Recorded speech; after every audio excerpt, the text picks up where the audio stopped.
नमस्कार दर्शक बंधु मु रतिकांत मो न्यूज लाइव चैनल आपण मानक स्वागत जनाऊँगी। एबर ताजा खबर आपण बोधे जानी ना ए खबर रे मु ए खबर आपण मानक प्रथम ही जनाऊँगी जे गृह मंत्रालय जारी कला पुणी आउ 2 हप्ता लॉकडाउन स्थगित रखिबो भारत रे।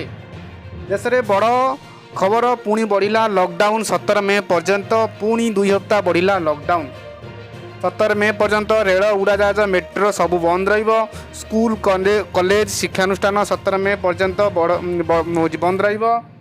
तापरे gym cinema hall sport club सबू मध्य 17 मई तारीख पर्यंत बंद रहिबो। आग भली सबू कार्य लॉकडाउन रहिबो किंतु किछि नियम जोटा कि समस्ते मानिया को पड़िबो। आउ 17 मई पर्यंत ही लॉकडाउन बढ़िला। आपण माने एटा जानि नथिबे एटा कि आपनको नुआ खबर मु आपनको जणाउची। 3 मई कतुरु 2 हप्ता यानी 17 मई पर्यंत लॉकडाउन पुणी बढ़िला कहना धीरे धीरे देश रे और आम राज्य रे टोटाल कोरोना वायरस बढ़ी चली जोटा कि कि देशवासी बहुत तार अछंती। नरेंद्र मोदी सी भी चिंतार अछंती एवं से देश को पुणी बर्तमान आउरी 2 हप्ता बढ़ई देला लॉकडाउन जोटा कि आम पाई एक खुशीर विषय।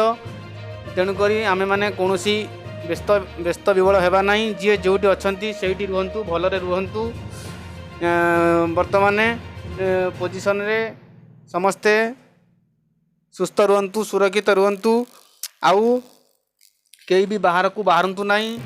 आउ जदि भी कई बाहर को बाहर ताने मुहरे मास्क पिंधि बाहर को बाहरतु एवं हाथ में ग्लोव्स किंबा सैनिटाइजर यूज करंतु। हाथ को साबुन रे बारंबार धुवंतु एवं घर बाहरतु नहीं। 2 हप्ता पुणी लॉकडाउन बढ़ीगला जहाँकि गृह मंत्रालय ये खबर एबे ही प्रकाश कला एवं आपण माने ये खबर शुणी मो हिसाब से व्यस्त विव्रत हेबे नहीं।